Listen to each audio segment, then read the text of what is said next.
आपको बता दें कि हमने आपको पिछले दिनों बताया था कि वसई के वांचापाड़ा इलाके में रहने वाली 8 वर्षीय चांदनी शाह किस तरीके से अपने घर से अचानक लापता हो गई थी और लापता होने के 4 दिन बाद उसका शव उसी के घर के बगल वाले बंद कमरे से बोरी से प्राप्त हुआ था।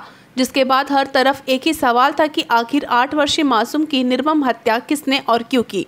जहां फिलहाल पुलिस ने शव को कब्जे में लेकर पंचनामा के लिए भेज दिया था। वहीं आगे की जांच पड़ताल में पुलिस ने जब आसपास के लोगों और चांदनी के परिजनों से पूछताछ की तो पुलिस को चांदनी शाह के पड़ोसी पर शक हुआ।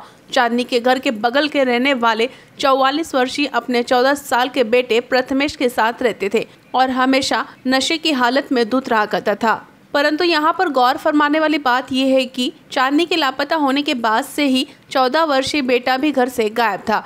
लिहाजा पुलिस का शक पिता और बेटे पर और गहरा होता चला गया, जिसके बाद पुलिस ने पिता से पूछताछ की तो पिता ने अपना जुर्म कबूल लिया। पिता ने जानकारी देते हुए बताया कि 1 तारीख की सुबह अपने घर पर नहीं था, जिस वक्त 8 वर्षीय चांदनी शाह आइसक्रीम लेने के लिए अपने घर से बाहर निकली। घर से बाहर निकलने के बाद उसने प्रथमेश को चिढ़ाया, जिसके बाद प्रथमेश को गुस्सा आया और उसने चांदनी का अपहरण कर उसे अपने घर ले आया। प्रथमेश ने गुस्से में काला कपड़ा चांदनी के मुंह में लपेट दिया, जिससे दम घुटने के बाद चांदनी की मौत हो गई।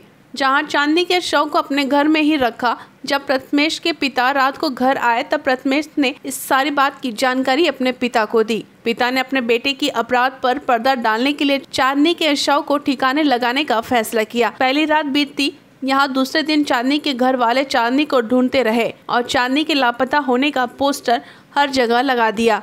पुलिस भी लगातार चांदनी को ढूंढ रही थी, जिसके चलते पिता ने पहले बेटे को अपने यहाँ से गायब किया और फिर 2 दिन तक चांदनी के शव को अपने ही घर में रखा और तीसरे दिन चांदनी के शव को बोरी में डालकर बगल वाले बंद कमरे में ठिकाने लगा दिया। बहरहाल इस पूरे मामले में नाबालिग बेटा पुलिस के हत्थे चढ़ चुका है। वहीं पुलिस इस पूरे मामले की आगे जांच पड़ताल कर रही है।